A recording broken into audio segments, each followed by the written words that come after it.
There are no bananas in the anime that we'll be reviewing today. Smooth. I got nothing!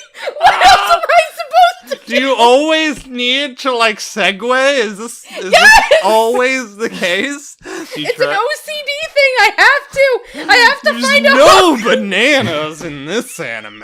What? Well, let me tell you about this hyper agent guy. But if there were bananas... Akane is literally them. I give up. Banana kaiju! I mean, there's a kaiju that kind of looks like a banana. I was about to just say the same thing.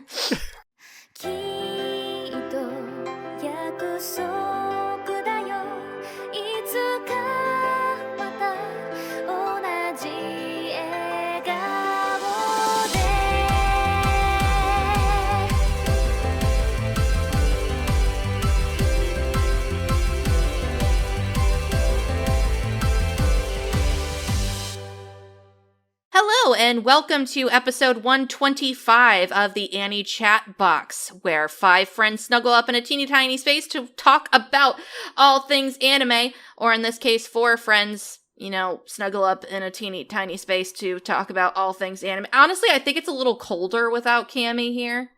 Like, we need all 5 bodies in the box for it to truly be comfortable. Yeah. You saying I'm not warm enough?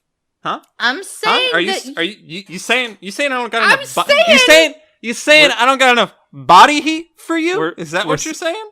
She's saying we're all second bananas next to Cammy. Wow. I'm Alright, saying I understand. I thought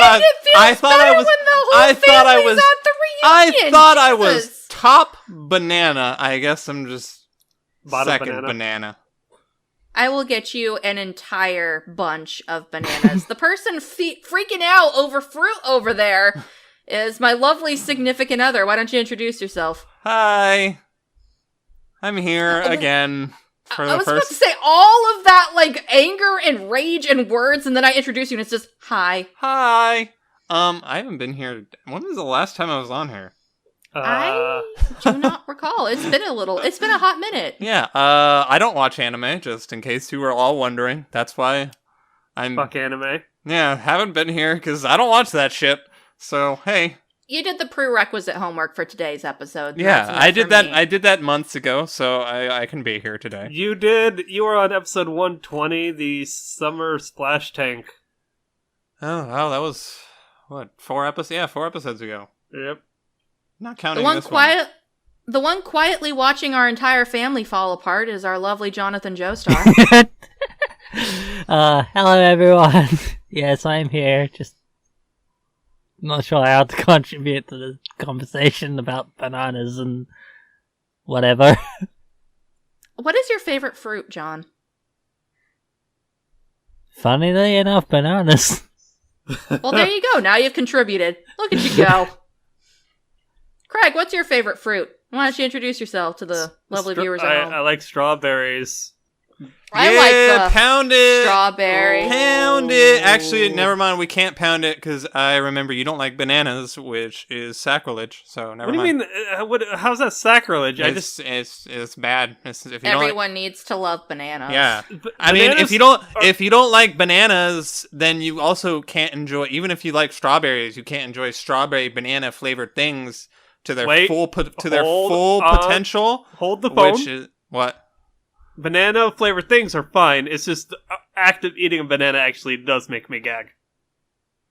It's the consistency, I guess. Yeah. Shame on your family. Donkey Kong would not approve of you. No, Donkey Kong has forsaken me, even though I'm a fan of his games and whatnot. Speaking of games... What? Today, we are going to be sitting around discussing video games because Cassie, in her all-wonderful producerness, was gone for a week and came back and realized that I didn't know how to produce the show that I love. And that means that I didn't come here with a topic, and neither did anybody else, because, God forbid, we expect anything from each other. So instead, we're just going to sit around and talk about video games. Yeah!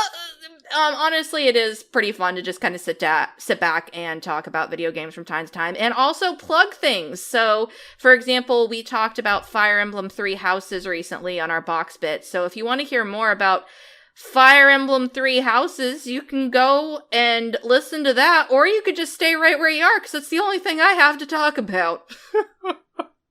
So we're gonna let somebody else start. Eeny, meeny, miny, Craig. Wow. Okay. Hi guys.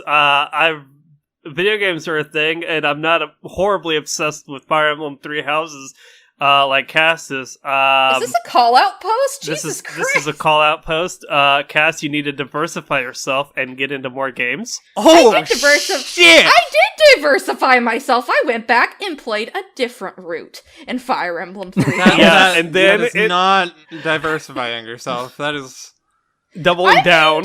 I am diversifying by even playing Fire Emblem 3 Houses. I don't play video games. You will play that up until the moment Animal Crossing New Horizons drops. Fuck you. I put down a pre-order for Pokemon Shield. Okay. I'll play that game. Will you? Yeah. Did you beat the last Pokemon game?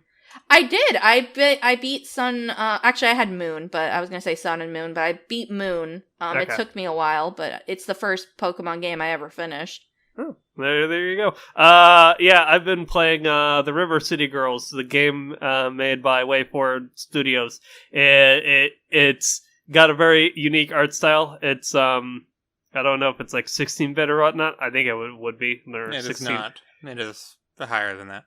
32 bits, all the bits. It's fun. It's basically, if you ever played the Scott Pilgrim video game, it's like that. It's 2 players can go on the screen and beat up bad guys, and then you get money, and then you level up, and you spend the money on items and healing items and accessories. And it's got a gang. It's got like what is it?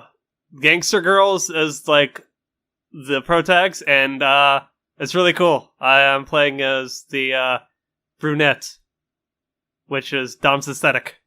Yeah, a little bit of history background, since I also bought this game and played up to like the first boss, and then I was like, yeah, and I would really like to play a beat 'em up with another person. But this game is a side story to a really old, like, has been around since the NES beat 'em up series called River City Ransom. Yeah. Or in Japan it's called Kunio-kun. Yeah, and basically it's probably one of the most influential like beat 'em up series of all time. It's basically where the Scott Pilgrim game gets 90% of its inspiration from, as far as gameplay is concerned. So yeah, it's pretty cool. Yeah, it's pretty hard by yourself. Play with a friend that will hopefully not let you down, because if you play solo, then you will probably die eventually, and you lose money in the process of dying. So that's what I've been playing. From what I gather, it's pretty short considering the completion percentile says I'm like 35 to 40% of the way through this game already, and I haven't put much time into it. So, hey. Look at you go. Look at you run through the River City. Yeah. As a girl, I don't know. Yeah. Look at you go. Thank you. You're welcome. Always here for you. Thank you. John, what have you been playing? I have mostly just been playing Final Fantasy XIV still. I mean, somebody has to play it out of our group. Me and Dominic fell off of it because of everything else we have to play, but we'll come back. Well, actually, I fell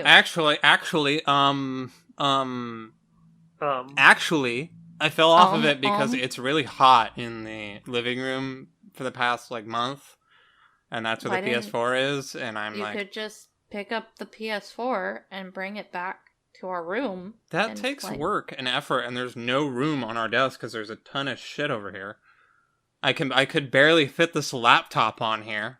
So anyway, John, so why don't you tell us about Final Fantasy XIV and what you've been doing and how you've been enjoying it, and if you have any crazy fun stories about online shenanigans with weird people on the internet. The world's your oyster. Go for it.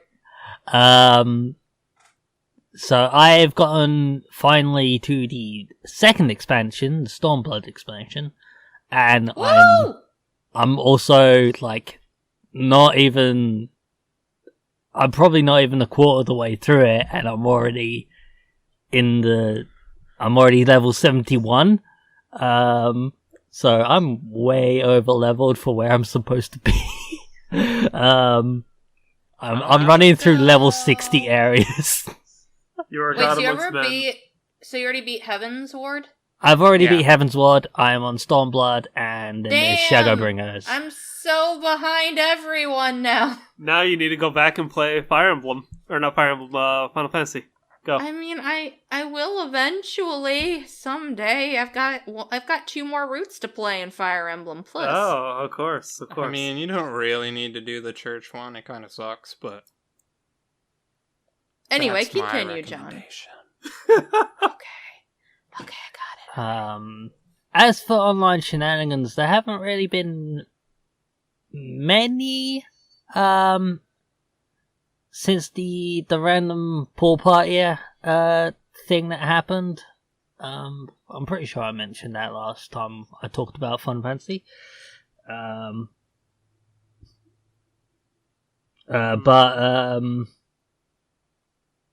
I've been getting into glamours lately, like specifically finding costumes or bits of armor and outfits that just you really like the looks of, and then like finding other pieces that look well going with them, even if they're not necessarily an armor set, and then dyeing them all to match, and then setting that to a glamour plate, and then as I'm like, okay, I'm in this armor that I don't like the look of. Glamour plate time!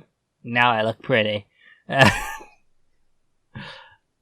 And looking pretty is honestly half the battle. Mm-hmm. Yeah, I mean, a lot of people do it in Destiny and stuff like that. You need to have all your sets match up and look good while going into battle half the time.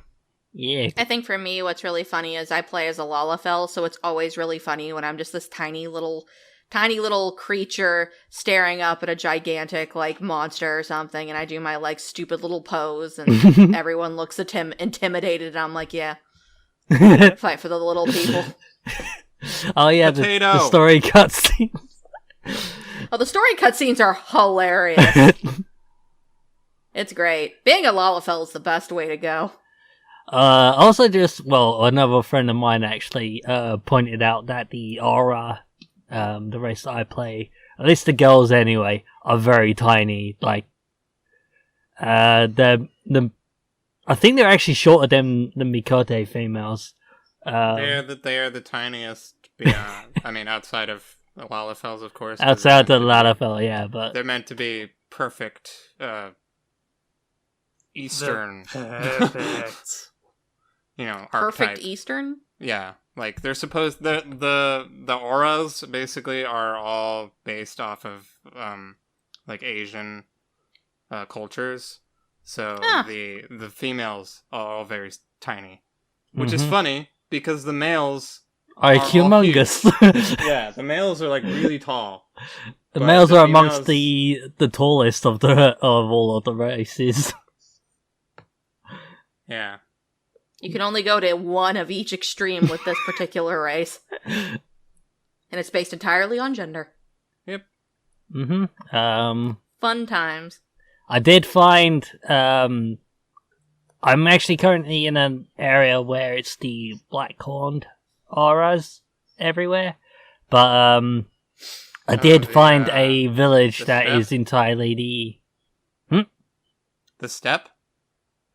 Yeah, I'm in the steppe at the moment. No, you're not that far from. You're actually a lot farther than I thought you were. Am I? That's like maybe.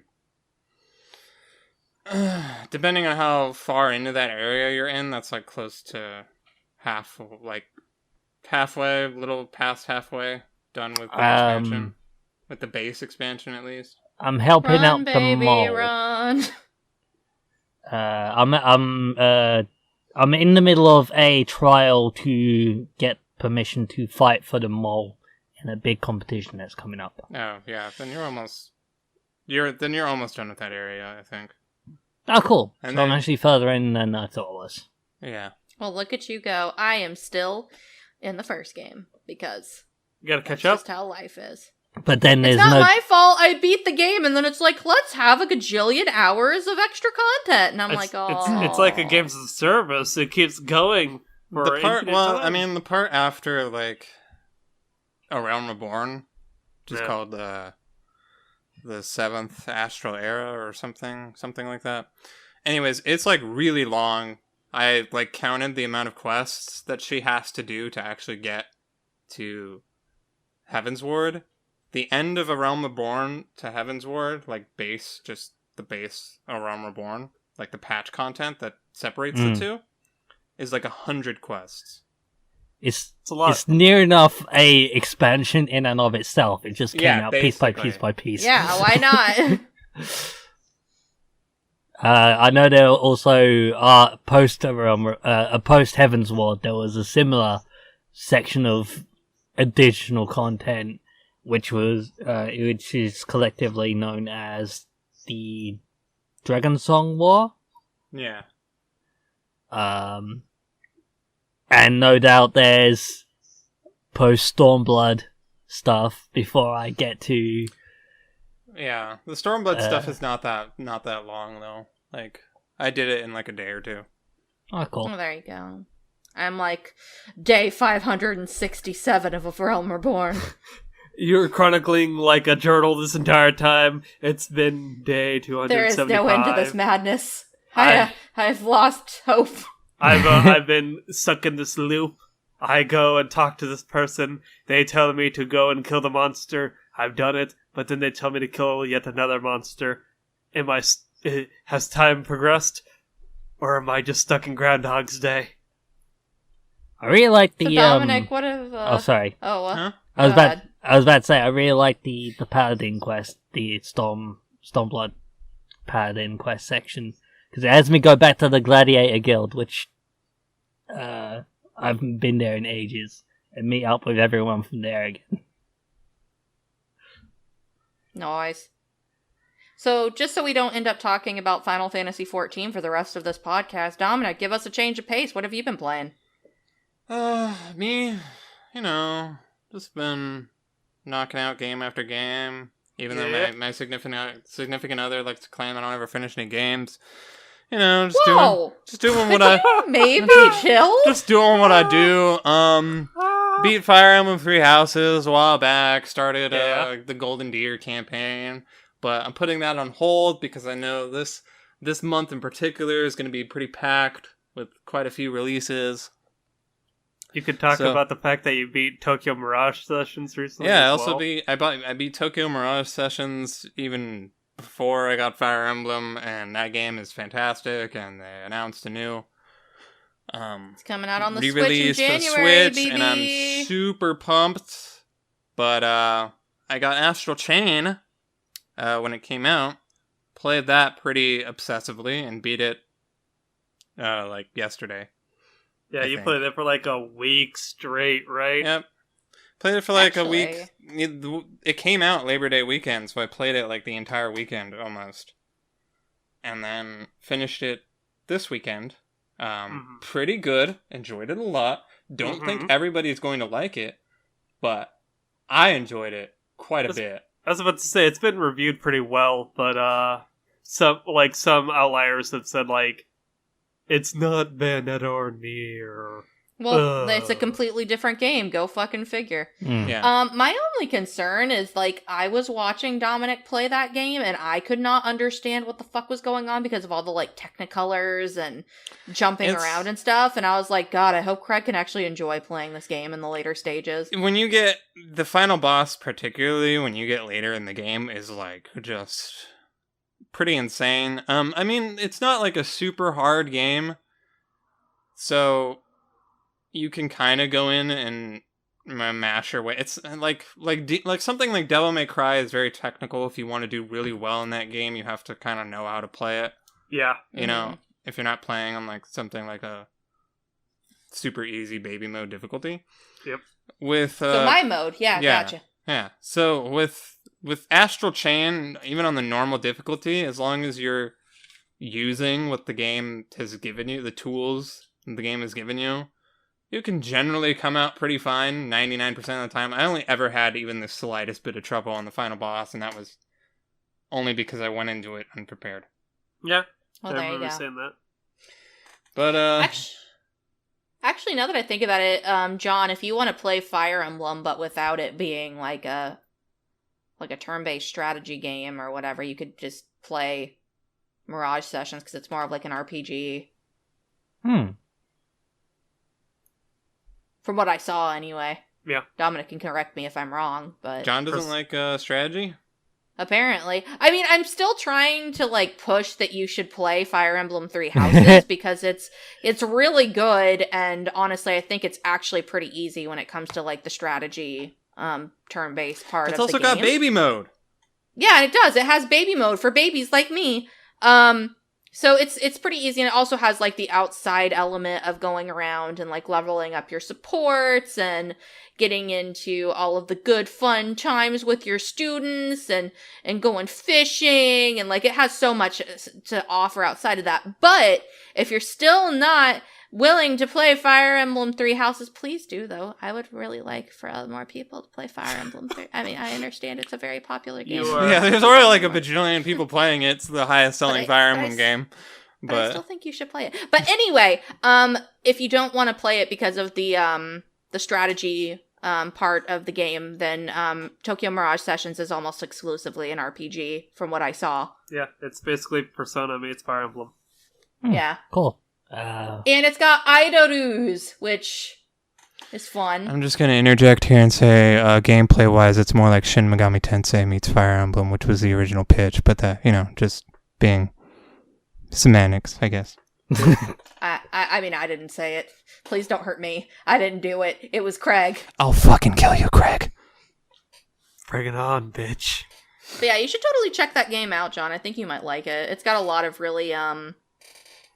really pretty designs, and it's got a really cute, like fairy-ish character named Tiki that I think you like. Yeah, John would be all over Tiki. Totally would. Like, as soon as I saw Tiki on your screen, I was like, God, John will love the shit out of this character. And from what we've seen from the Nintendo Direct, it looks like they're going to make her a playable character. So, Ooh. It looks like it, at least. Don't quote me on that, but that's what it made it look like. If I remember right, she's also voiced by Rei Kugamiya, or is it the Ichigo girl? She's voiced by the Ichigo. Ichigo girl, whose actual actress name I can't remember, but there you go. Dominic, what's her name? Her name? I don't know. I'll find it. Her name is the voice actor of Ichigo. From that Katsu. But yeah, you might like that game. It's coming to the Switch in January.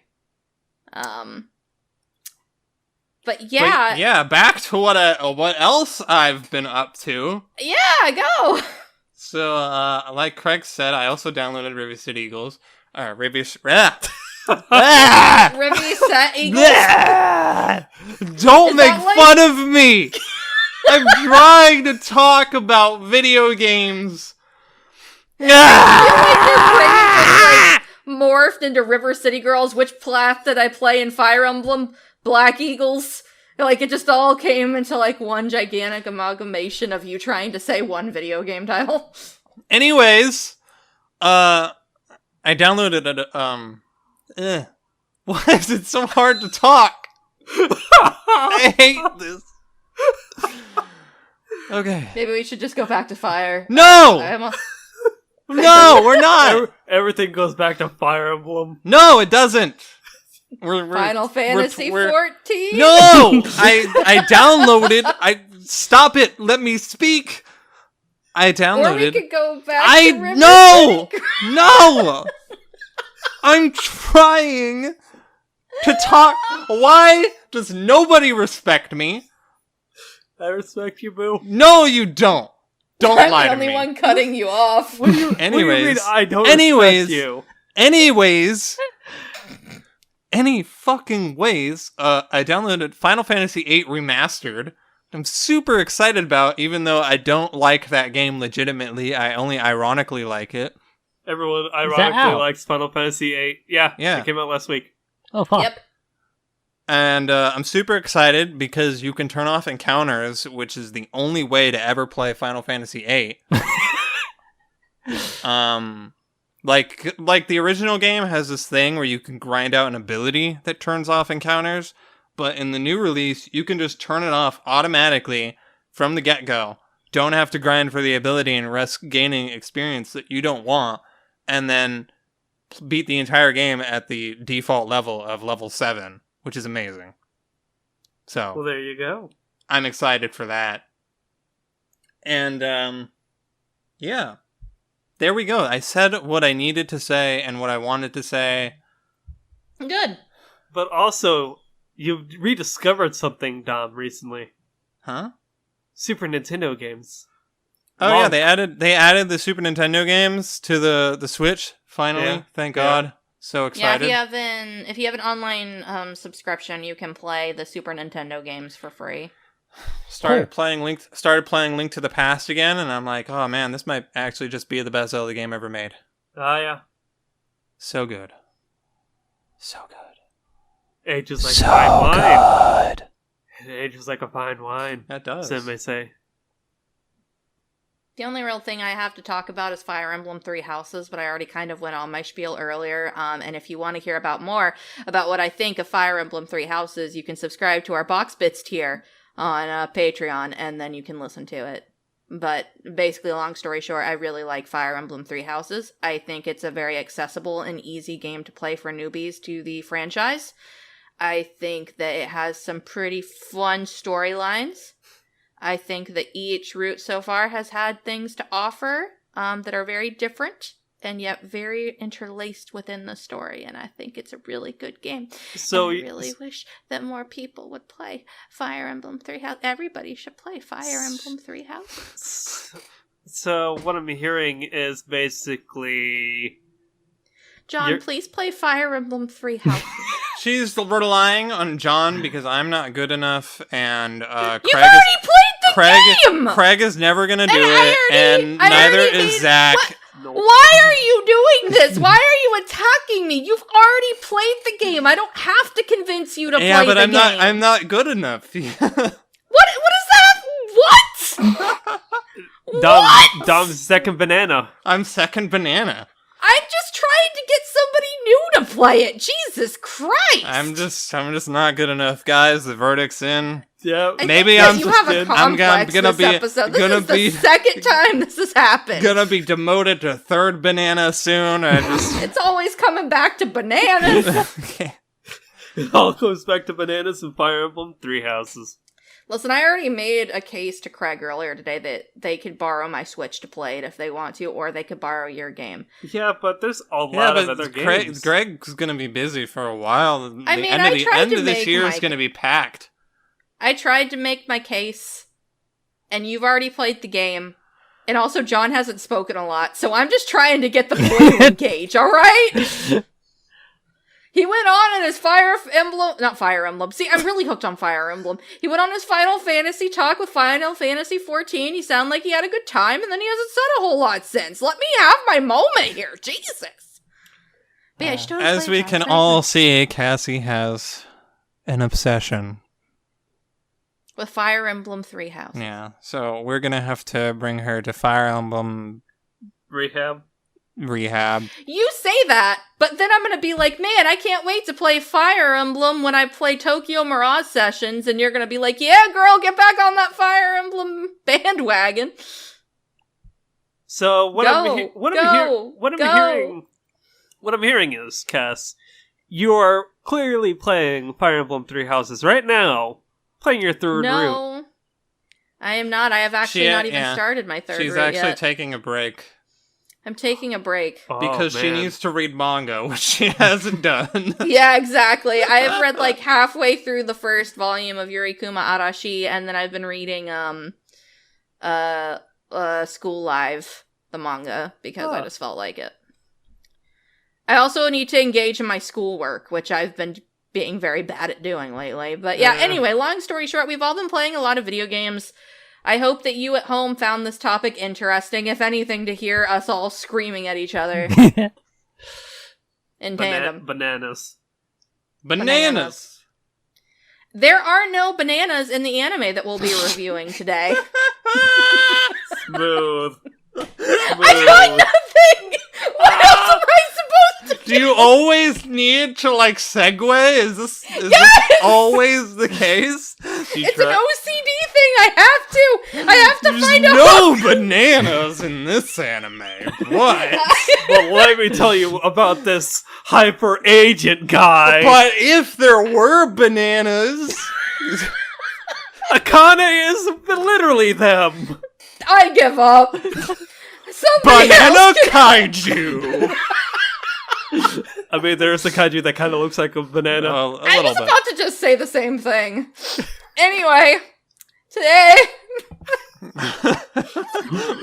we broke her. We broke her. This is my favorite thing to do on the podcast. This is why I'm here. It's been a while. You're just like, fuck anime. It's just all about Cass's verbal reactions. Yeah, basically. Anarchy! That's a good song.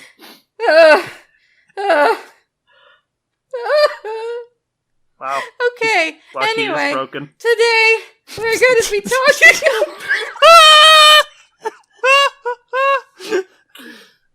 Somebody else has the outline open. Somebody take over.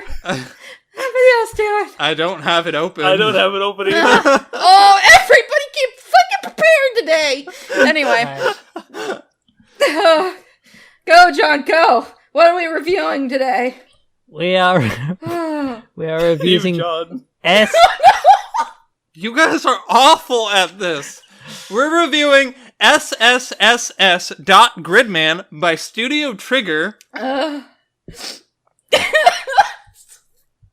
This. I've got the synopsis open. Want me to read it? Read the synopsis, because I don't have that open. This is terrible. Also, other shows by them may include Kisniver, Little Witch Academia, and Kill la Kill. It aired Don't in fall. lose your way In your mind. That's a good Listen, show. I lost my way, but I'm back on it. Thank you for your assistance, John, but I think I could take it from here. That's Gotcha. a good show. Woo! But I was not a very big fan of Kill la Kill, but we can have that conversation another time. It's got that OST. Listen, it's problematic, but I like it regardless. Back on track. It aired in fall of 2018 because that's how caught up we are on our reviews, everybody. A whole year behind. Don't lose your way. Anyway, We already did. the synopsis goes as followed. Yuta Followed? Hibiki. Yes, shut up! Oh my god! Why am I here again? This is my favorite. We're never gonna get through this introductory part to actually get to the review if everybody doesn't shut up! It's gonna be a literal 2.5 hour podcast. I mean, if this is what it's going to be filled with, I'm okay with that. Are you not entertained, Craig? Are you not entertained? I mean, it's just more for John to listen after the fact. Poor John. R.I.P. Anyway, synopsis. Yuta Hibiki wakes up in the room of Rika Takarada and notices two things. One, he has no memories. That's not good. And two, he can hear a mysterious voice calling his name from a nearby room, which could indicate some sort of psychosis.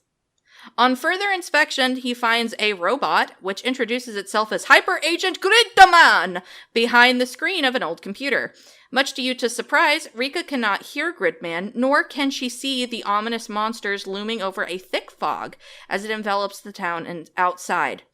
Another giant monster materializes in the city and proceeds to wreak havoc. Amidst the confusion, Yuta is once again drawn to the old computer and merges with Gridman. Suddenly, he appears in the middle of the battle and is forced to fight the monster. Together with Rika and fellow classmate Sho Utsumi, also known as the worst character ever, Yuta forms the Gridman Alliance to defeat the monsters plaguing the city and find whoever is responsible for their emergence. Da da da da da da da da da da Da da da da da da da da. Da, da, bum, bum, bum, bum, bum, bum. Anyway, we'll talk about that more in production. Yes. But for now, let's go ahead and dig our nice little teethies into the story and what we thought about it. Who wants to start? Not me, not it. Nose goes. John, since I took the liberty of not letting you read the synopsis, what was your opinion on the story of SSSS.Gridman? Somebody else's. And your general thoughts. It could have very easily been just Monster of the Week or Kaiju of the Week, I guess, and then we move on. But it didn't. It was actually quite a really good and deep story to it. There's a lot of it comes down to characters and relationships and like everyone's reactions to each other and stuff. How everybody interacts with everybody else and how those connections really build up the overlying plot. Yeah.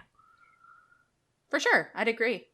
But there's also a lot of mystery and intrigue and questions that need answers and hunting those answers down, even if sometimes they do just kind of show up in an alleyway and go, Hey, what's up? I'm a kaiju.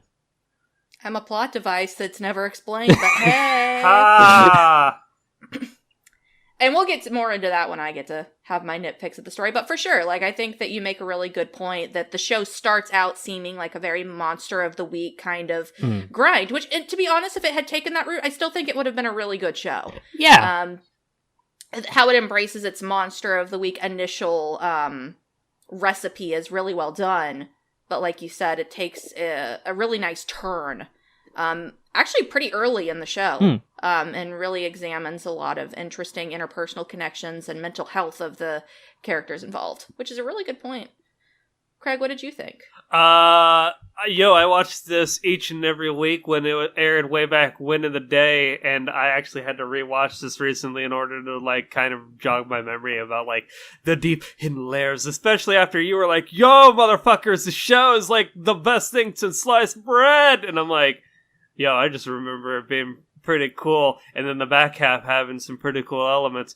From a standalone like Monster of the Week kaiju thing, it was pretty tight. I liked the interpersonal connections of the characters, and I liked the Gridman alliance, and then you have like the Neon Genesis Junior high schoolers, which apparently fucking bless. which. And then the themselves add, like, an extra level of just, like, ridiculousness. And then you have the mom just sitting there the entire time, just, like, being the audience insert, being like, what the fuck is going on here? The show is chaos. But it's fun chaos. In all the right ways. And purposeful chaos, I would argue. Any additional or initial thoughts from you, Dominic? I like this show. Unlike Craig and Cassie, I did not get a chance. Well, okay, that's bullshit. You could have. You had plenty of opportunities to rewatch the show, but you had to play Astro Chain, and that's okay. Yeah, you're allowed. To be fair, Cass is the most, like, studious of all of us. She's like, alright, I'm gonna take my time and just kind of soak this in. She watched the dub this time around, which is interesting for her, because she's typically one to gravitate towards the sub. But, like, me, I was like, alright, I got 2 hours. I'm just gonna watch, like, 4 episodes. I rewatched the whole thing again. And the problem episode. Shit, I'm like the only one who didn't like. You rewatched the whole thing, John? Yep, I rewatched the whole thing, but I rewatched it in Japanese again. High five. I mean, that's fine. It's fine. The Japanese production is like amazing, but the whole reason I watched the English production version is because I wanted to have more to talk about in production. But we'll cross that bridge when you get to it. Yeah, but I forgot to ask where to watch it in dub, so I was like, fuck it, I'll just rewatch it in sub. Funimation.com. But yeah, outside of not getting a chance to rewatch the show, do you remember any story elements that you really liked, or did you like the change in tone? Or the ending bits are still fantastic. I like a lot of the interesting things they did with like the setting and the characters and stuff like that. So I remember a decent amount. I like this show a lot, is the thing. I watched this with Cassie and Zach, like, weekly. Oh, yeah, you did. I remember I was very excited every time it was Gridman Day. So that kind of also gives you an idea of how much watching anime is a bit of a struggle for me when I've given this opportunity to rewatch the show I didn't like, and I'm just like, You mean the show you did like? Yeah. Isn't that what I said? You said didn't like. You said didn't like. Oh. No, the show I did like. Yeah. Talking is hard, as we discovered earlier. It's okay. At least I'm not laughing consistently now, so we're all making good improvements. Well, I'll try and fix that later. No. But, yeah. There were a lot of things that the show did with the story that were unexpected, but also were very much true to the genre that it belongs to. Yeah. And I remember when the show was airing, there was this dude on Twitter who was going through and, like, doing, like, everything he could to find every little thing about the show, including all the story beats and certain things that it did that basically mirrored other tokusatsu, or as we like to call it on the Annie chat box, anime adjacent media, like story beats from stuff like Ultraman, stuff like that, and other tokusatsu series. And so this show is actually, like, very clever and clearly has a ton of love put into it in pretty much every aspect of its production. So I liked it a lot. Yeah, and I think that one of the things, jumping off your point before I forget it, is that there are plenty of shows out there that if they are basically becoming a love letter to a genre or a series or anything, they could very easily make it a show that only people who enjoy that genre or that series could enjoy. Yeah. One thing I keep trying to think of, and as a good comparison, is Nadesco, for example. People who love mecha anime and then watch Nadesco are going to get all of the jokes and all of the references, and I think that adds to the enjoyability of that anime, and people who go in it and know nothing about the mecha genre might be completely lost, like I was. I feel like people who know nothing about tokusatsu, nothing about Gridman, nothing about anime-adjacent media, could go into this show and have a really fantastic time. And to be honest, I think that another thing that I want to bring up before I forget, because these were my two main points, was that, and I think that this is a show that has a lot of rewatchability, a lot of rewatch value. Yeah. And I think that's great for anything that tries to have a coherent story or something that you can come back to and pick things out that you maybe didn't your initial watch. And I think that's one place where Gridman really shines, especially because I liked Gridman the first time I watched the show. I think mostly due to the fact that I was watching it each week with Zach and Dominic. And I think that there was an added enjoyability factor that every time they introduced a new toy for Gridman to wield, Dominic, like, lost their shit. There was a lot of screaming coming from our house every week we watched Gridman. And while I enjoyed that and it made me have a lot of fun watching the show initially, I don't think that I had as high of an opinion of the show after my initial watch. I thought it was a really good show. And I especially loved the back half and how it kind of became not like Neon Genesis Evangelion or anything, but like it explored like things that you probably find in shows like Evangelion or Flip Flappers or other shows that I tend to gravitate to that really like to look into the psyche and bring out those elements and really play with them. And I didn't really initially notice that those are sprinkled throughout the entire fucking show from the beginning till end. Mm-hmm. And the only reason I did is because I gave it a rewatch. So just felt like pointing that out as well. I think this show is one that benefits from multiple rewatches and could actually improve your thought of the series. Even and I'm not saying it was a bad impression, but even if you have just a good impression, if you go back and watch it a second time, it's kind of really eye-opening to give it that second rewatch. Nice. That was a really long-winded thing I just said, and I hope it made any sense. that was a lot. I hope it made any sense. No, I agree. What I'm Like, thinking is on rewatching, there's Mhm. things, definitely stuff that came up in episode 1 that I was like, oh, fuck, they were already hinting to all this stuff or this early on. They are kind of blink and you miss it, but they're there. It also should be noted that the opening and the ending also are very foreshadowing and reference heavy. Oh, for sure. 150%. Even if Crunchyroll only does subtitle them in the later half. Yeah.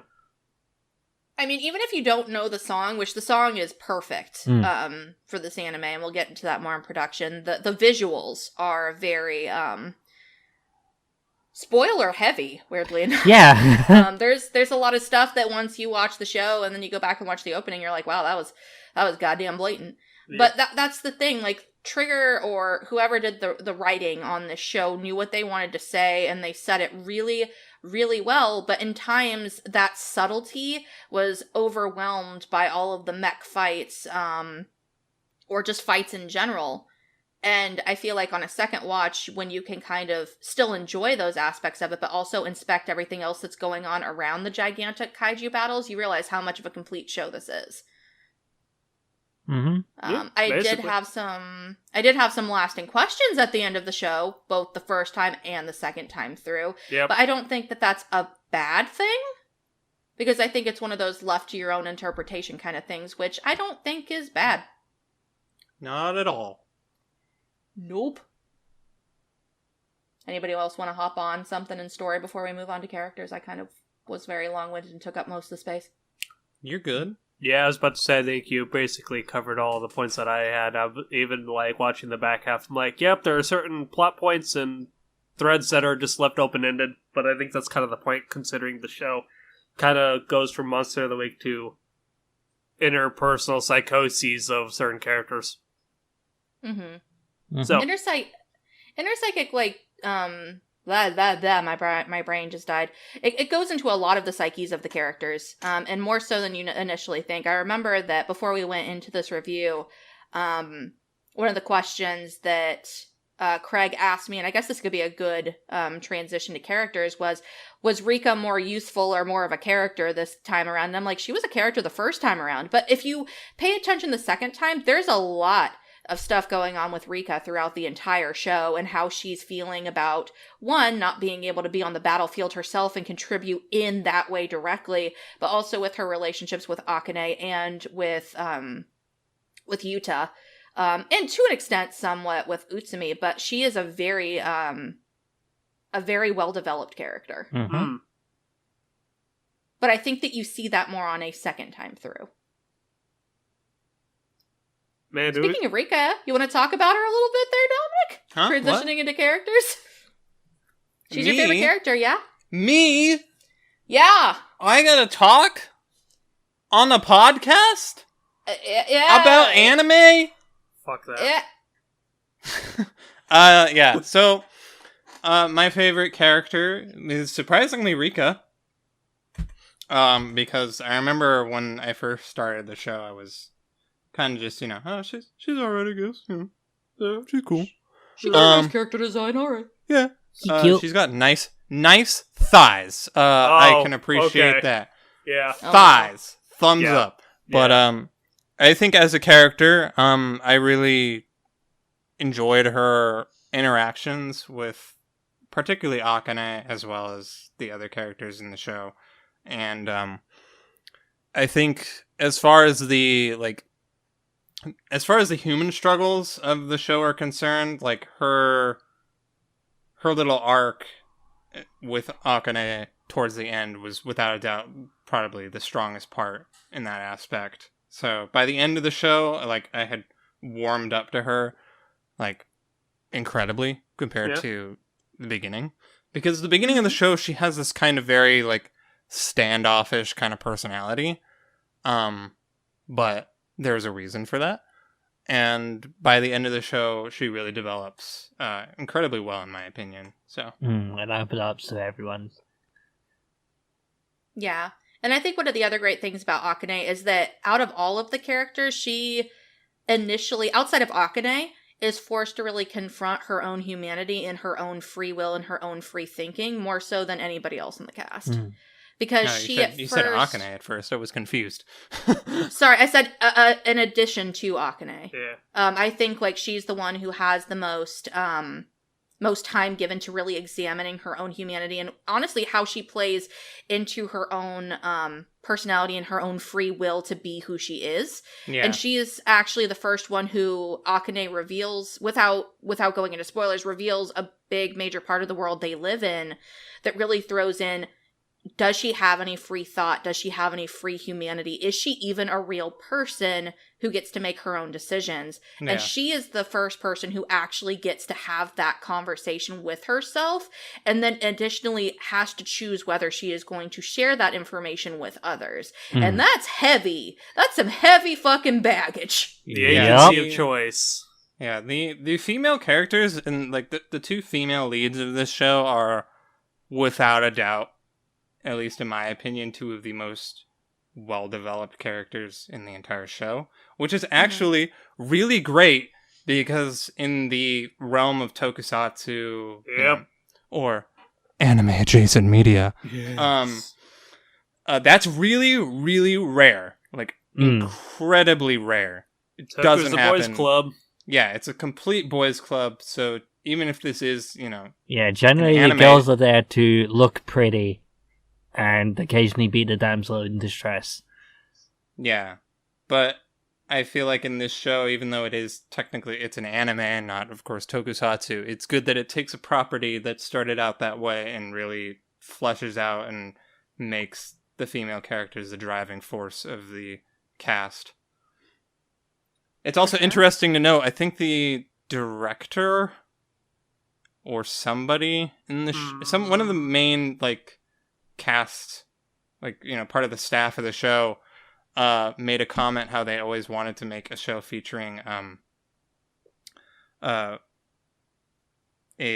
homosexual relationship between two girls. Oh, really? Mm-hmm. Yeah, and so while it wasn't explicitly stated, like, hey, this is a thing I have with these two characters, it feels very apt. It's very coded in there. It's not very explicitly coded. said, but it's there. Yeah. There's definitely a lot of hints in there if you know what you're looking for and are able to pick up it. The ending especially.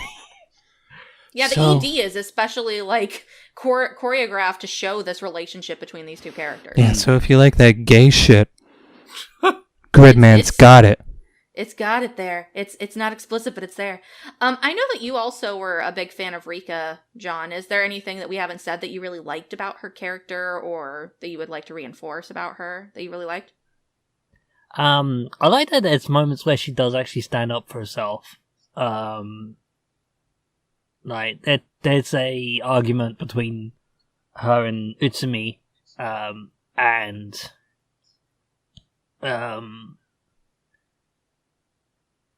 she does kind of, like, storm off, but the way the argument was going, like, what else could she have done? And, like, I laughed when, like, at the end she was like, I'm gonna apologize first, because he won't expect it. And it'll be a fuck you to him.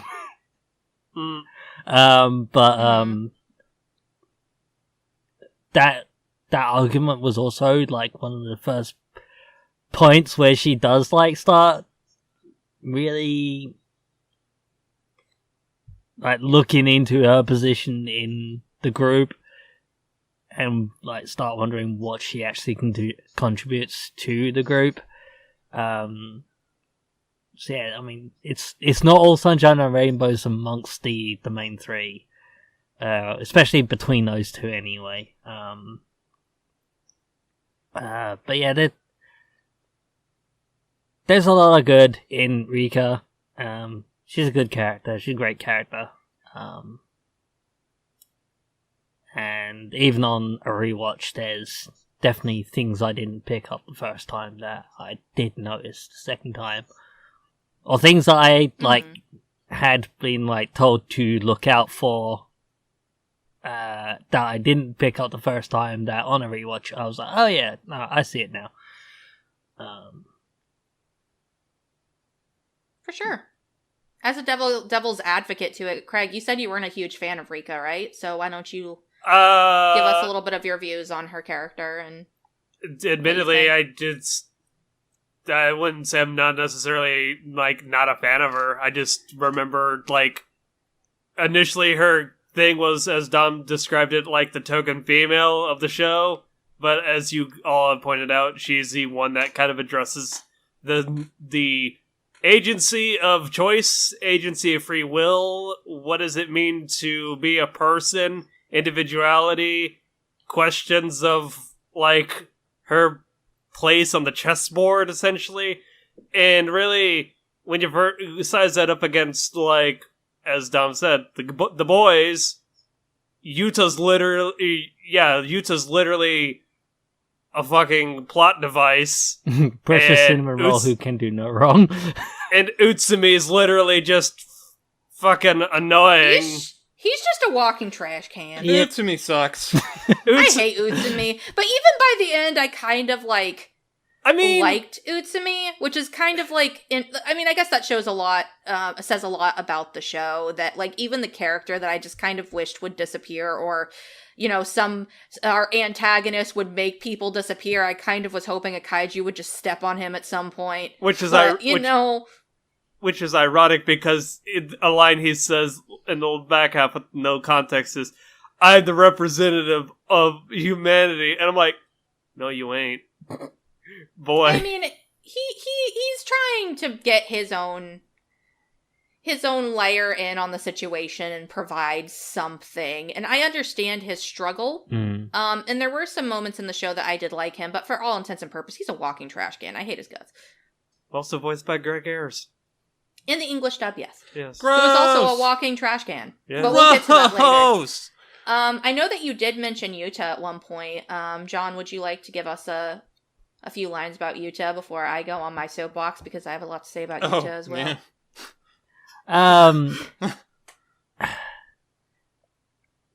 They he kind of is the blank slate character, with him being amnesia, like, hey, plot device. I am a main protagonist. I am a JRPG protag. The only main thing with him is his rather blatant crush on Rika. Other than a kind of spoiler thing that gets revealed in the last couple of episodes.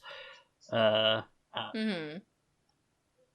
yeah, he's just kind of precious cinnamon rolls.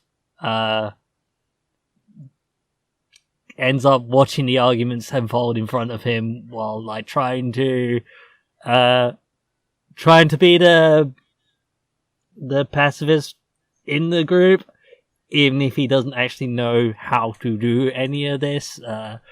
Often asking Gridman for advice, whose advice tends to be, when facing an enemy, it's best to take them head on. That doesn't really help for the situation we're in. I'm sorry. And Gridman's very fun. We should God, I love Gridman. We'll talk about him after we get through all of our favorite characters, because this cast is very lovable and interesting, including the token Gridman, so we'll get there in a minute. But yeah, but unfortunately, he kind of is just blank slate, plot device, main character, vehicle that we just ride in. But I still like him. You know, I'd actually kind of disagree. I felt that way about Yuta the first time I watched the show. But I think a second watch through really made me appreciate Yuta as a character, because while he does seem to be like, oh no, the dude with amnesia, oh no, the shonen protag who's able to pry like Gridman, woohoo, the one who's always trying to, you know, bring everyone together, he's also I don't want to say the mother hen of the group, but he's the one who says, yeah, Utsumi, you kind of fucked up, dude. Or, oh yeah, he does. Hey, Akane, he has, like, one of my favorite scenes in the show with Rika, where she's talking to him post argument with Utsumi and is saying, I don't feel like I contribute anything. And he's like, no, there's so much stuff that we would not have been able to do if you were not here. And he repeats this phrase throughout the entire show where it's like, there's something I must do. There's something I must do. There's something I must do. And it sounds like such a bland thing for the main character to keep saying. But once you figure out the twist at the end of the show, it completely makes fucking sense. Which originally I thought the twist at the end made no fucking sense. And I was so annoyed.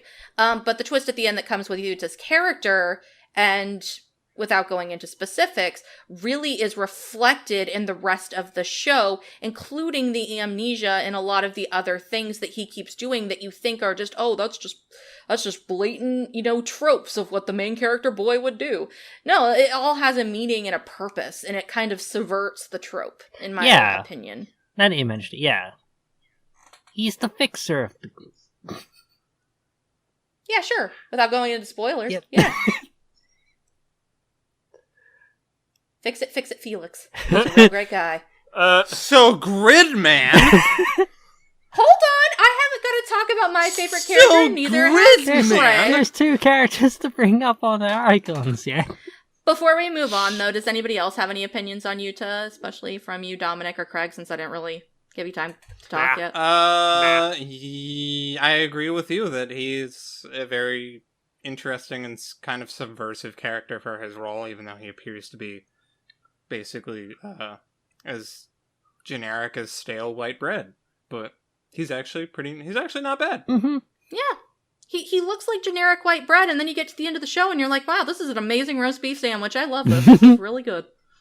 He's actually like a sourdough or maybe a rye bread, Oh my god. Craig, why don't you talk to us a little bit about Samurai Caliber, and maybe we can use that for a brief moment to talk about the Neon Genesis junior high middle schoolers. School club or whatever, because I feel what like about Gridman? We will get to Gridman after we talk about Samurai Caliber and Akane. Samurai so you need Caliber. to sit down and listen to Craig talk about Samurai Caliber and all of his beautiful moments. To be fair, there's not much depth to the guy. He kind of, I wrote down in my notes, the sword boy. He literally turns into Gridman's sword. He's always angry looking, and he always looks like he needs a nap. He probably needs a nap, or some coffee, to be fair. But, coffee would not help him with his stutter, though. I love his stutter. It's so good. And I love that they kept it in the English dub. It's very good. Oh, yeah, but outside that, he's just basically kind of like a part of the Neon Genesis Junior High Students Club. aka all the toys that Gridman gets. You gotta sell that merchandise. Ultraman series. But yeah, he's an interesting facet. All the other members have their own, unique personalities as well. So, I picked Samurai Caliber because aesthetically he just looked like he's grumpy, and he, weirdly enough, always, he, has a hunch, and he looks like he's got, 3 swords, on his, waist side, and I'm like, why is that? He tried going into a door once, and he fell over because he couldn't get in there correctly. Because he walked straight on with the swords, Yep. Yeah. Up. Yeah. Yep. He's a great source of comedic moments of tension. But I would say that much like John, you are undermining your favorite character by saying that he is not as valuable as he is. Because out of the entire group of the Neon Genesis Evangelion group, he's actually the one that goes out of his way to, one, have a conversation with Rika and help her reconsider her value. He also is the one who is really the bridge between Auntie and the rest of the group later on. Yep. He's the one who goes out and forges connections between several of the main characters. So even though he seems like he doesn't have much of a presence out of the entire group, he's the one who actively, outside of maybe, oh god, what was the big guy with the mask? Max. Outside of Max, he's the one who has the most interactions with the group and actually brings them together. Yeah. Cassie's forgetting the most important part of... Oh? He also makes Gridman have a sword, which oh yes, of course. My connection of his underlying value in the show is...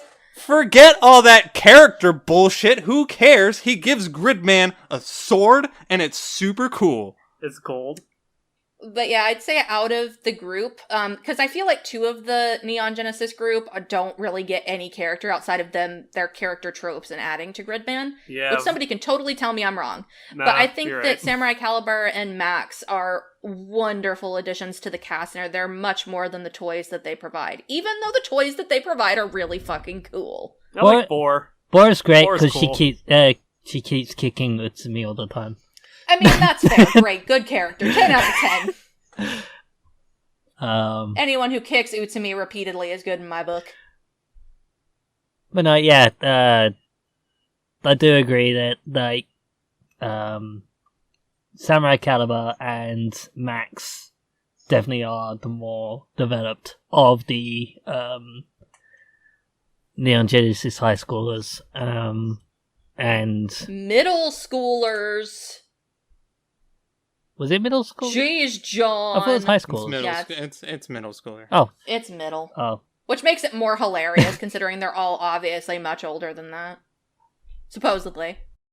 Samurai Caliber was one that kept on kidnapping you and Sho and Rika whenever something happened while they were at school. Literally jumping through the window and smashing it. Yeah, he provides a lot of really cool, bombastic scenes that are absolutely ridiculous but make the show more fun. Mm-hmm.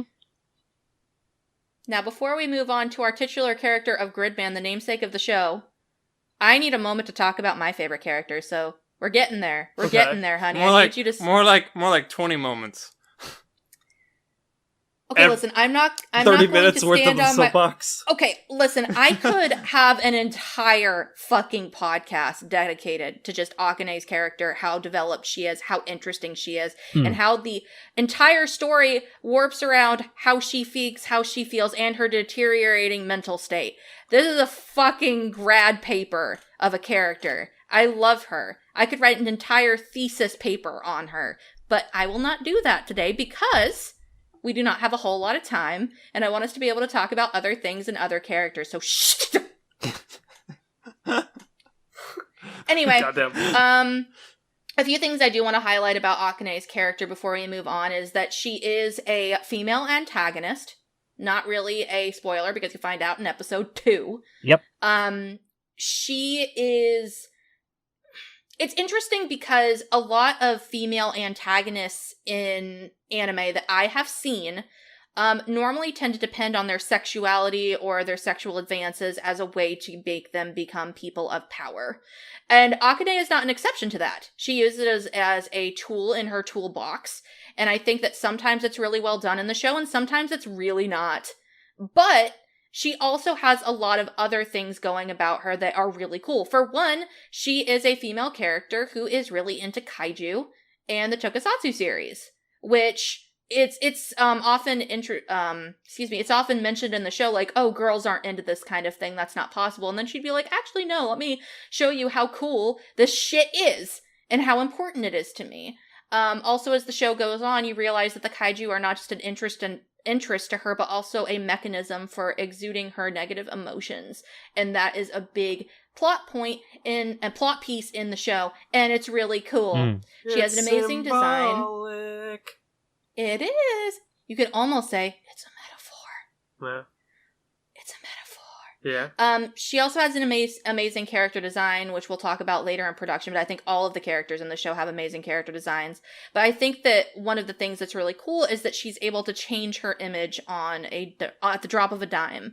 She's a very interesting character in that she kind of tiptoes the line of psychopath, but also is actually very much not a psychopath and also just a product of her environment, which is really hilarious because it's an environment that she's creating for herself without going too much into spoilers. Mm-hmm. She's really interesting. She's really complex. She's a great representation of mental health and its necessity to be represented in anime in general. She's an amazing character, and I love her. And I love that her and Rika are girlfriends. Anyway. Yeah. Anybody else have anything to say about Akane? Because I don't want to stand on my soapbox for too long, but she's great. She's one of my favorite anime characters, period. It's she's all really good. a metaphor. Akane is cool. She's also a trash gremlin, as evident by what I assume is her bedroom. And I have so much shit that I could say about her bedroom alone as a set piece. But I will shut up. Yeah. Because it goes to show that she has a very unhealthy lifestyle, but as the show goes on, her room becomes more cluttered. A lot of her things become more broken due to her, increased anger and her taking things out on her surroundings and the people around her. Everything starts to become more and more of a wasteland as her emotions basically deteriorate as the show goes on. Mm-hmm. Yeah. It's so cool. The second watch really worked for you, huh? God, I love it. I love it so much. It's so good. Akane is such a good character and such a good antagonist. She's so good. Mm-hmm. Yeah. Honey, do you have anything to say about Akane before we move on? I like her. Anyways, Gridman! Okay. Okay, go ahead. Okay, cool. Lead us All right. off. So in the show, the show is named Gridman, but you would think that maybe actually it's called. Oh my god! I'm talking about the character. Let me do this. So, Gridman himself is actually a character and not just like a suit or something like that. Yeah. He's got like his own shtick and his own personality. He's voiced by Hikaru Midorikawa in the Japanese version. Yeah. And who is one of my favorite voice actors, and he does an adorable job because even Gridman gets these moments where he's just like confused or doesn't know what's going on, and I'm just like, oh man, Gridman, you so cute. But Gridman is also super fucking cool and does all these cool things and gets all these cool gadgets and all these cool transformations, and then the end part, oh my god, the end part is fantastic. The final fight with Gridman, just giant reference. Just fucking amazing. Anyways, Gridman's cool, and if anything else, you should watch it to see Gridman slice things in half with his samurai caliber sword. It's really cool. He turns gold. It's really turns fucking gold, rad. and it's a big reference to older giant robot anime that I won't go into right now, but it's cool, and you should watch it. Did you know that apparently he reprised his role from the Hyper Agent Gridman, aka known as Denko Chojin Gridman? Yeah. Yeah.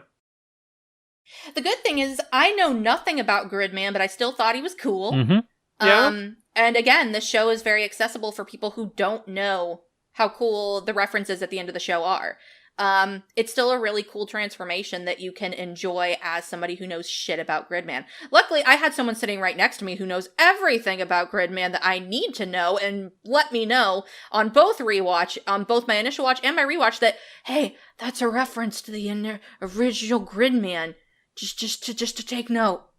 I'm like, cool, that's nice. I actually don't know everything about Gridman. I haven't actually seen. I said everything about Gridman that I need to know. Oh, yeah. I haven't seen the original series. I just know the OP is a banger, and they use it in the show. Yeah. The final fight. It's fucking good. And then they did a remix of it that I bought on iTunes. Of course Yeah. you did. And, yeah. And that it just has it's got a really cool, like, set piece kind of thing going for it and a cool concept. But anyways, yeah.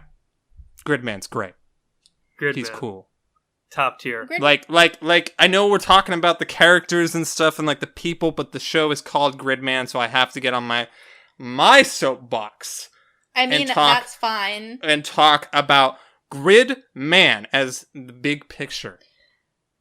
And he's cool, and I like him, and I like his relationship with Yuta, and how it develops and becomes something very interesting and interpersonal towards the end. I think it's a really cool plot twist that happens towards the end of the show, and I think it's very well integrated.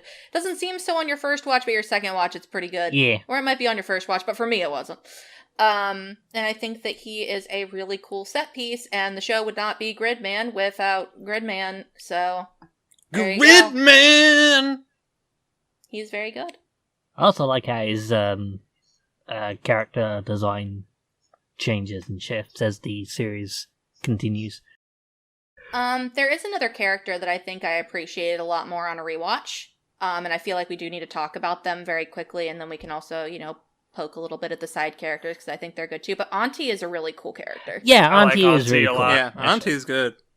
Yeah. Mm-hmm. He's great. I don't think I really understood what they were doing with him, per se, the first, outside of surface level, of course, I kind of knew what he was going for. I mean, he yells it every time he comes on screen, but there's a lot more to Auntie's character, and how he also is a representation of the blurred lines between, human, kaiju, Gridman. Everybody in the show has this kind of existential crisis, and he is definitely part of that and a representation of that existential crisis.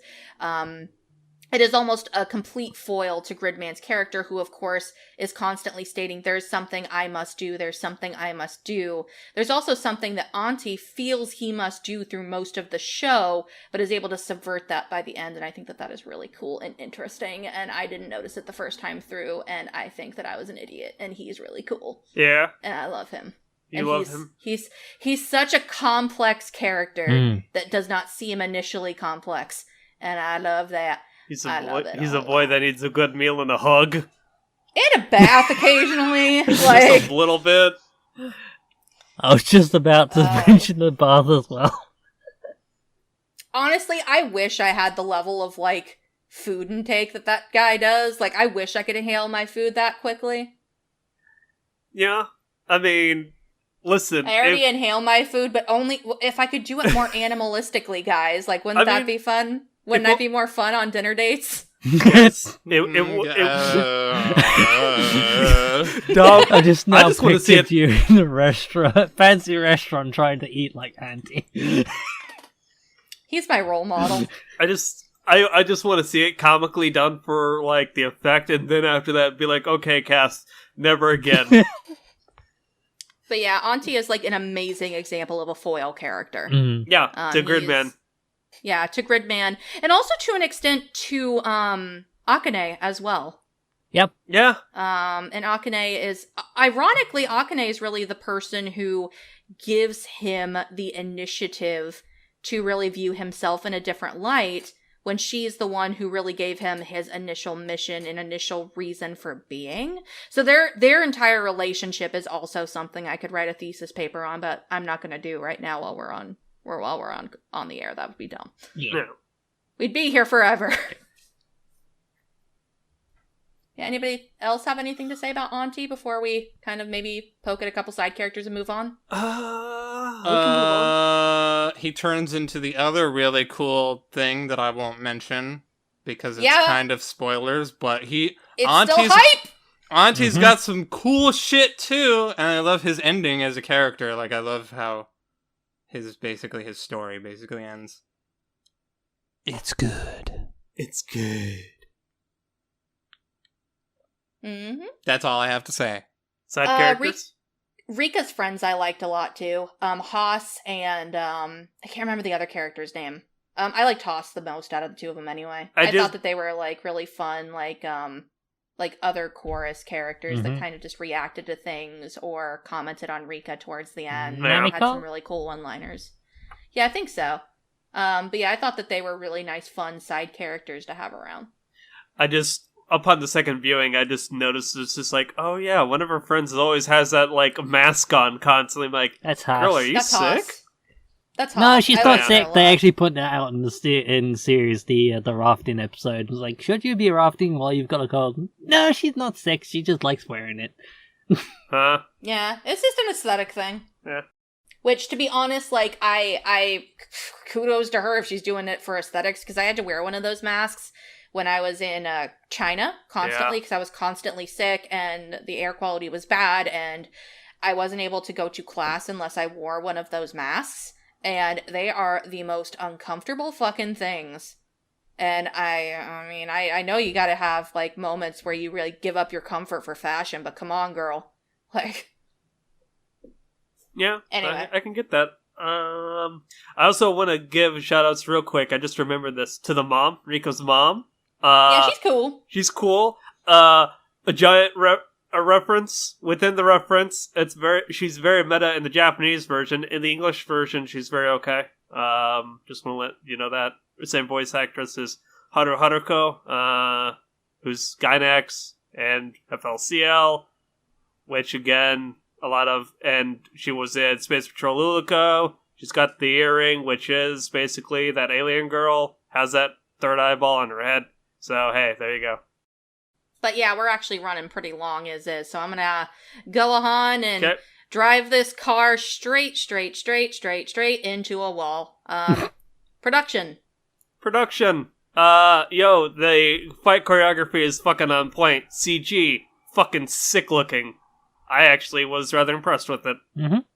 I love the CG. This is like one of the few shows where I'm like, I actually really like the CG because it actually serves a purpose. An effect, yeah.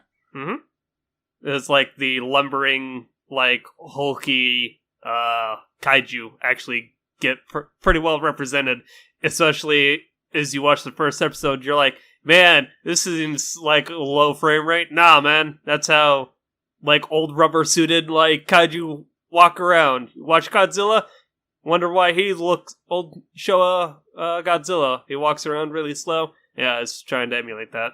Yeah. I don't think that aspect will be to everyone's taste. I remember I had a discussion with this on Twitter where someone basically was telling me they wished it just looked normal instead of as, you know, I guess the way I was saying it, quotes, intentionally, like, goofy looking. But for me, it was a choice instead of, like, a money, like, clearly money-saving thing done with the intent of, you know, out of respect and admiration for the genre. So I really enjoyed it. It definitely was a choice and an intentional one in reference to the genre it's referencing. But there are some later on kaiju who, you know, stop sticking to that. That do, like, take advantage of this is a different medium. We don't have the limitation of this is a man in a suit. Yeah,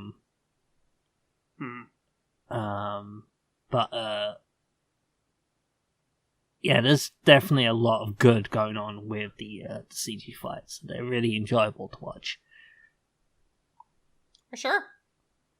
Do you want to know some production fun facts? I was about to say, is there a Craig's Credit Corner today? Craig's Credit Corner. There always is. Dom, I didn't get the site or found the source when you mentioned, like, whoever wanted a, like, gay relationship in the show, but maybe me saying the name may jog it. Director Akira Amemiya directed Inferno Cop, also secondary director for Space Patrol Luluko. Yo, you all motherfuckers should just watch Inferno Cop. It's like Space Patrol Luluko, but on even more speed. It's really weird. The writer, series composition, Keiichi Hasegawa. Series composition for Ultraman Nexus, Ultraman Tiga, Ultraman Dyna, and series composition of Big O. Also helped write Big O. Yeah, Big O. I never watched that show. I only watched scattered episodes on Adult Swim. I need to go actually correct that. Also secondary wrote for a bunch of Kamen Rider, like Forza, Double, Drive, stuff like that. So, hey, get hyped for that. Music! Shiro Sagisu did the score for Evangelion and Shin Godzilla. Oh, shit, son. There you go. Obviously, this is a collaboration between Trigger and the Ultraman production company, Suburaya. So they took elements from the SSSS.Gridman, which is Western adaptation, Superhuman, Samurai Cyber Squad, and they took elements from the, as I said earlier, the Gridman, the Hyper Agent, otherwise known as Denko Chojin Gridman. So they try to take elements from both series, as the back half obviously is more reflective of the Western adaptation, and they try to take their own spin on it. So I believe it worked. Yes. Yeah. I love the production in this show. And again, one thing that I could probably write a wonderful thesis for a grad paper on. Yeah. Because there is so much shit in this show that on a rewatch, I was like, oh man, I'm so eating this shit up. The fact that the first fucking scene in the anime makes no fucking sense until you watch the entire show through. The fact that they use visual cues. Like, for example, there's a fight or some tension between Utsumi and Rika at one point, and there's a shot where it shows Rika in kind of like a circular mirror and Utsumi in like a square mirror, which is a good representation of their mental states, while one is willing to be more kind of boxed in by their own thoughts of how their like group should run. Rika is more open-minded and looking to explore other options. That's how I interpreted that. There's a scene later in the show where there's a shot between Akane and Yuta where they're completely divided, even though they're on the same plane in the same location by a gravestone, which is really fucking cool and has a lot of implications. Episode 9 is just the episode where they decided to just let whoever was animating it do whatever the fuck artsy fartsy shit that they wanted to do. Yeah. A lot of mirror imagery. It's really aesthetically pleasing. A lot of rain I noticed in the show. A lot of rain. And like a lot of weather effects in general, actually, because you've also got the thick fog. Oh yeah. And just like a lot of cool implementation of like, as we said earlier, CG. Like even buildings are CG, and they can get destroyed and whatnot, and it looks fine. So yeah. Yep. There is actually one other thing I wanted to point out in production that I only noticed on the second watch.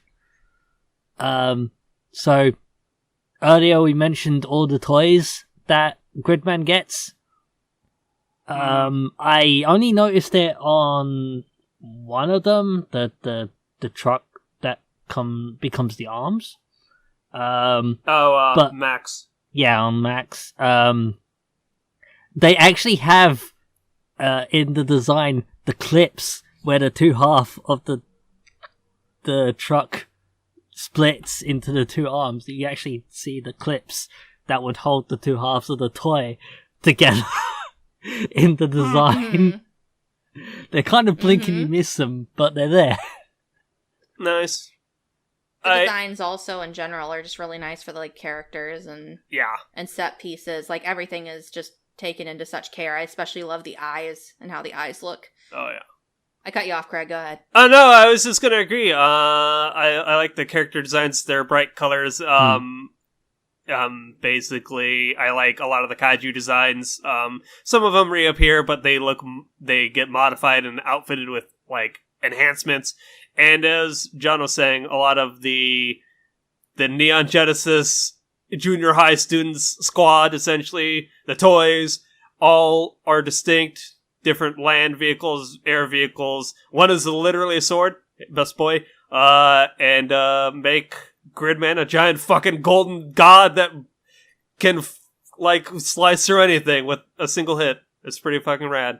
Samurai can also become an axe as well.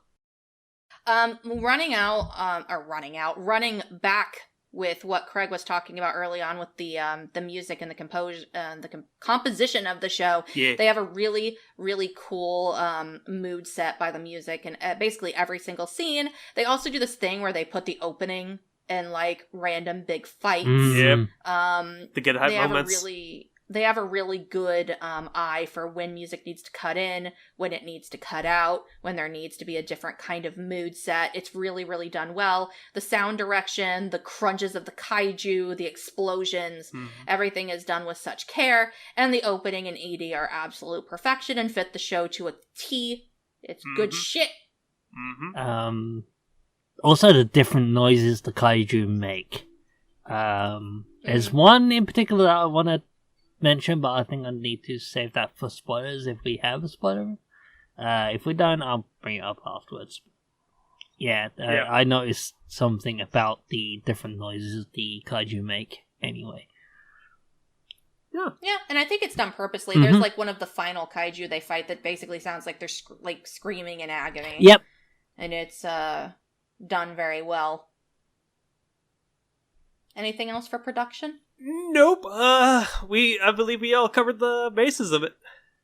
Yeah, it's a really good production. I can't think of really anything that I thought was glaring in regards to nitpicks either. I think that for the most part, it's a pretty solid production. Yeah. There are some strange stills here and there, but nothing that you wouldn't see in basically every anime you watch. Yeah. Like far-off shots and stuff like that. And I think that it actually kept a pretty high standard from beginning to end.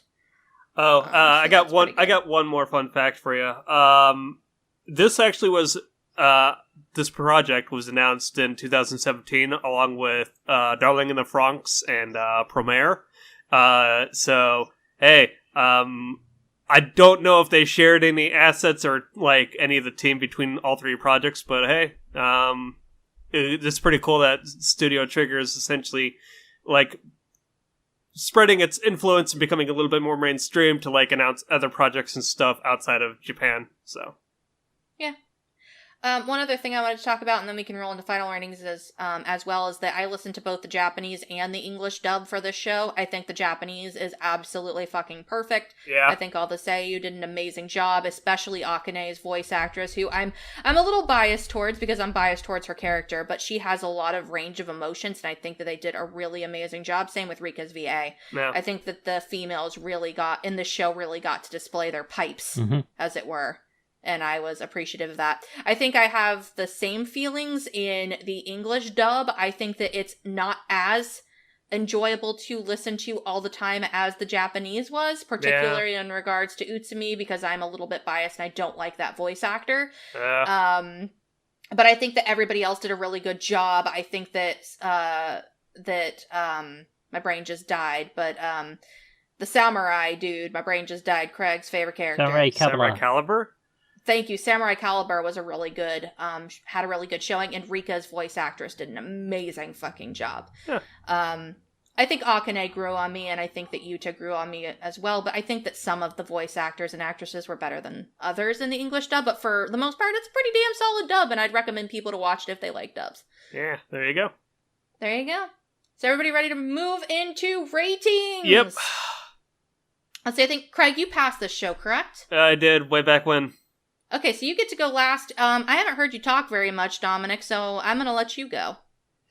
Oh, yeah, I didn't say anything that entire last segment. Nope, not even a word. Nope. I like this show a lot. We're doing ratings now, right? That's what we're doing? Yep, that's what we're doing. Thanks for paying attention. But, yeah, I like this show a lot.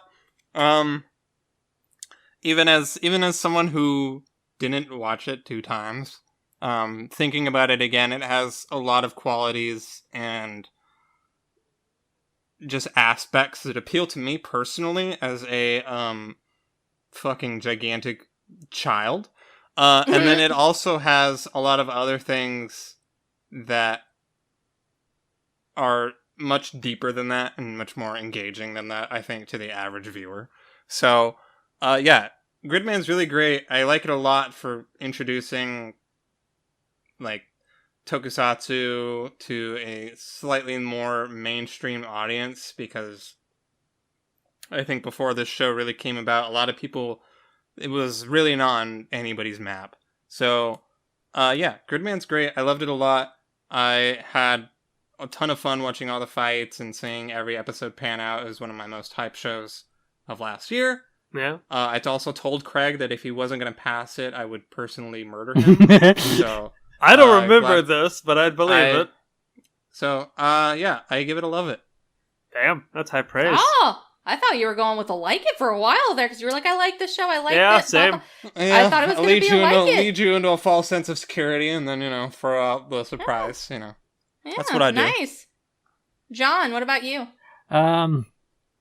Yeah, as we mentioned earlier, this could have very easily been just a Monster of the Week reference to the Ultra series that kind of like could have been enjoyable to watch, but also like would have had a lot of things that would have gone completely over the heads of anyone that's not familiar with the franchise that it's referencing.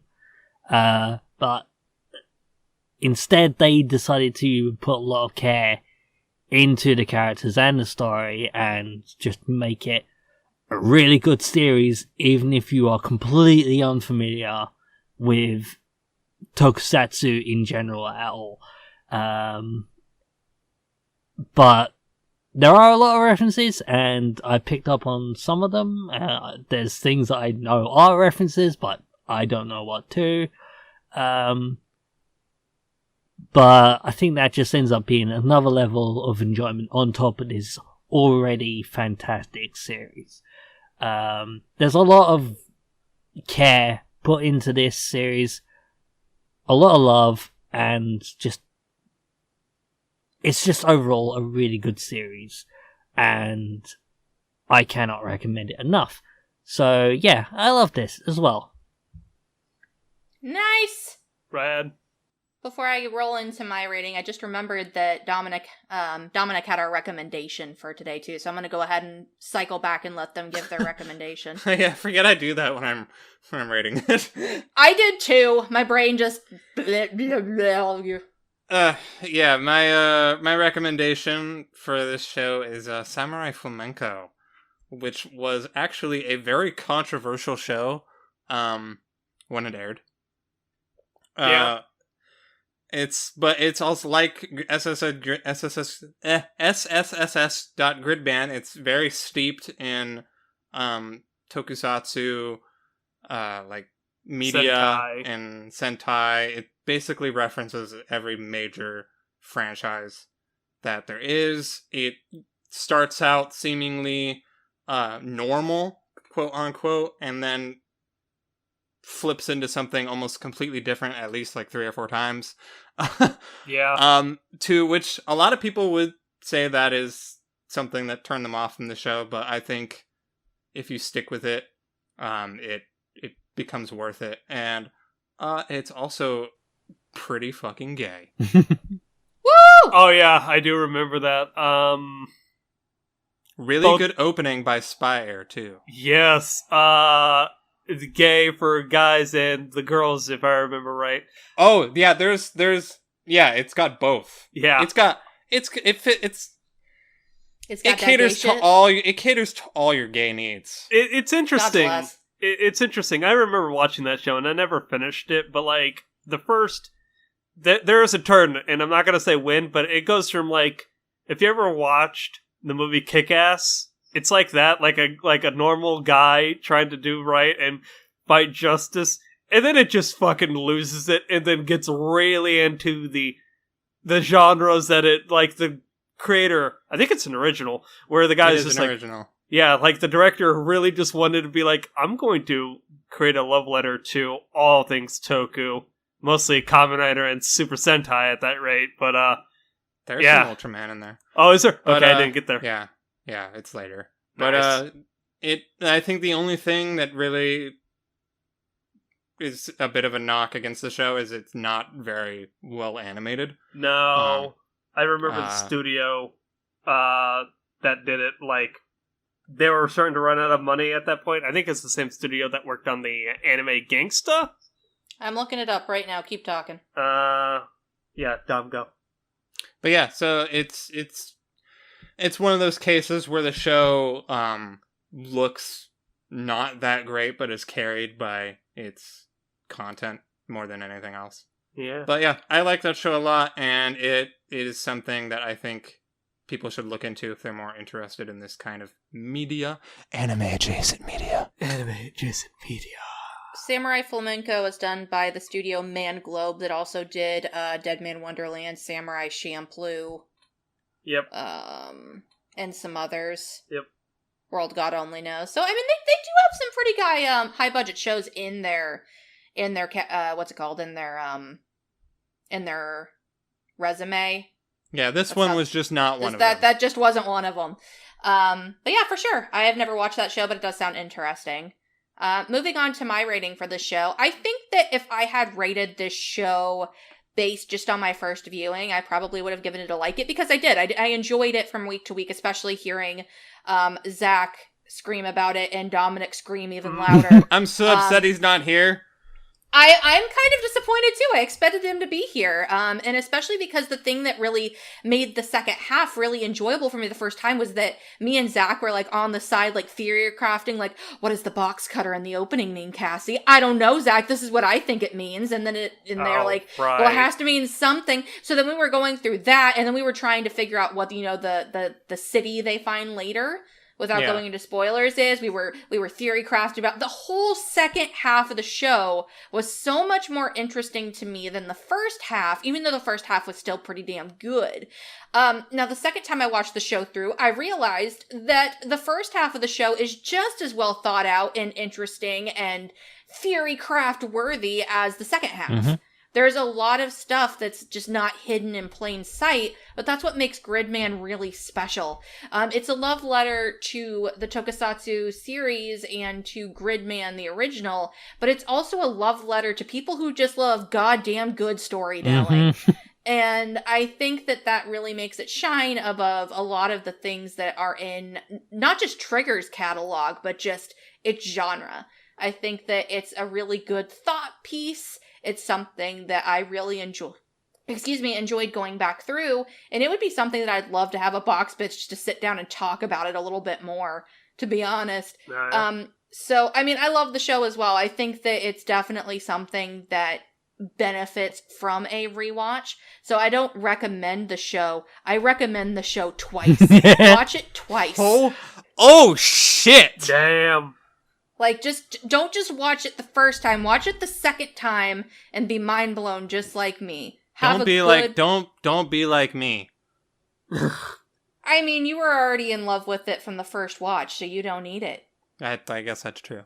Yeah. I mean, I think you also would have a fun time rewatching I probably would. I'm just not in an anime watching mood, unfortunately. And I mean, and that's fine. Who knows? Maybe a few years from now, you'll be like, hey, Cassie, do you want to rewatch SSSS.Gridman again? And I'll be like, fuck yeah, I do. No, this is when Dom just hard pivots and just says, I'm gonna watch the live action adaptation. I want to at some point. Yeah. The point is that I've already watched the show twice, and I would watch it again, if not just to experience Dominic screaming again, but also to re-experience the fun of picking apart the pieces. Mm-hmm. I don't think that Gridman's story is flawless, and I do think that it could have I didn't get to mention this earlier in story, but I do think it could have benefited from at least one more episode to really tie up all of its loose ends. Yeah. But as it is now, I think that it's a really good show. It's a great show. And I think that more people should experience it and give it more of, I don't know, I guess I feel like a lot of the reviews I read of this show really just view it as a Monster of the Week series. And they don't really give it time to really ramp up and become the gem that it is. So I just hope that more people will give it the time of day. Even though it was a relatively popular show, I think, in its season, I don't think anybody talks about it anymore. And I think that that's unfortunate. But anyway, I love the show. It's really good. Craig? Seasonal anime, am I right? The zeitgeist of 3-month period. And to that effect, I say, my memory is that of a goldfish, so maybe that's the reason Zach bounced, because he probably can't remember Jack without rewatching the show. Because I, too, had to rewatch half the show in order to remember a lot of it. Admittedly, I just remember a lot of the animation being pretty tight, the fight choreography being stellar, and overall this being an enjoyable package to unbox. I didn't deep dive nearly as much as Cass, and feel compelled to write thesis and college essays on like the the dissecting of the elements of the show. But overall, I enjoyed it. I liked it a lot, and I would say, I can definitely see its inspirations from, like, obviously its parent, the otaku elements, and the slight back half being some sprinkles of like pseudo Evangelion, like existentialism. So I say it's worth your time. Give it a shot. If not, for Samurai Caliber. What's your rating though? Like it. Oh. Yeah. I just feel like Craig just rolled out a gigantic that was a lot. That was a lot of words. Word salad. Some would call that. Well, I was more gonna say I feel like you rolled out like a wall scroll of Samurai Caliber, and underneath it just wrote "Do it for me." Yes, that is the point. Do it for Samurai Caliber and Gridman. Fuck everyone else. Right. Except for Akane. Akane is worth it. Oh, did you just say fuck Gridman? Yes. No, I said do it for Samurai Caliber and Gridman. Fuck everyone else. And then I retracted that statement and say, no, Akane is worth it. Akane's great. Yeah. She's an amazing fucking it's antagonist, and I don't know, is she? No, she wouldn't be an anti-hero. Nah. No, she's an antagonist. Yeah. Anyway, I feel like while a spoiler room would be a good idea, I don't think we have time for it today. But I do think it would be fun to maybe do a box bits about it sometime. So fair enough. I will see if we can't arrange that sometime. If not, with just me and John, or me and the rest of the people here, we'll figure it out. But there's a lot of things I feel about this show. If you haven't figured that out yet, I have a lot of thoughts, feelings, emotions, and I feel like I've just got a bunch of pieces of paper taped on my wall with lines drawn all over the place, trying to make all of these the Charlie Day connections. But that will have to be saved for another time. I'll see what I can work up. And hey, that gives you guys incentive that if you enjoyed me going crazy on this episode, or everybody else enjoying the show in general, we might be able to, give you something if you give us a couple dollars. Mm-hmm. Speaking of which, I'm going to roll into our social links. If you want to reach us on Twitter in short form, we are at twitter.com/AnnieChatbox, all one word. You can also reach out to us via email. We haven't gotten emails in a really long time, and I would love to read some more on the air. I'm on the podcast, so I now can't send us joke emails anymore. I mean, you could. I will take them at this point. I just get kind of sad we don't have any emails. I don't think the anonymous user has bothered to send us any emails. I think she sent us one once long ago, but I don't think we read it. I would value you sending me an email more than you giving us $1. Please just give me emails to read. And if you wanted to give us an email to read, it's anniechatmail@gmail.com. If you're listening to us on one thing, you can listen to us on many other things as well. We are on iTunes, Google Play, Stitcher, TuneIn, SoundCloud, YouTube, and most recently Spotify. So, I mean, you really have no excuse to not listen to us. We're basically fucking everywhere. Find me if you want us on a different platform. Spotify was easy enough to hook up. Find my Twitter or email us. Yeah. Mm-hmm. We do have a Patreon that I've plugged a few times because I'm shameless. That is at patreon.com/AnnieChatbox. Again, all one word. Special thanks to our patrons who put up with us every month, trying to get them the content that they do damn well deserve. They include CorpsyAnn, Carol, Suki, Paul, and most recently TroubleClef. We also have a wonderful sister podcast that Craig is on. They talk a lot about anime as well, in addition to not anime things such as video games, going to conventions, and a whole bunch of other stuff. Do you want to plug them real quick? Twitter.com/SavorProgress, SoundCloud.com/SavorProgress, and the greatest episode 148, we talked about Fire Emblem Echoes. We talked about Pokemon Masters, the Pokemon gotcha bullshit, the latest, greatest, and all that sort of stuff, as well as Astral Chain. If you hadn't had enough of that, you can listen to Pete talk about that. And then we talked about the Nintendo Direct and fucking lost our minds over Sans and Banjo and Tokyo Mirage Sessions and Xenoblade Chronicles Remastered. Yeah. Yeah. I like listening to their podcast, and if you definitely loved Craig, then you can get a lot more dosages of Craig if you listen to that podcast. He's there every week, having a good old time. Almost Fucking every nerd. week. Yeah. There are also occasionally anime movie nights where they take us lovely anime quote-unquote experts and put us in a different environment, and it's pretty fun. So, if you like listening to me, Dominic, Cammie, Craig, I don't think John has been on any of them yet, but maybe he will be in the future. I have no idea. But if you like any of us, we're there occasionally, but definitely Craig's there. So if you're his number one biggest fan, you should go listen to more of him. Anyway, I'm going to go ahead and get us out of here because it's been a long boy, but thank you for staying tuned with us, and I hope you really enjoyed this conversation because I know I sure did. Mm-hmm. Oyasumi! Bye-bye! Bye-bye. Bye-bye.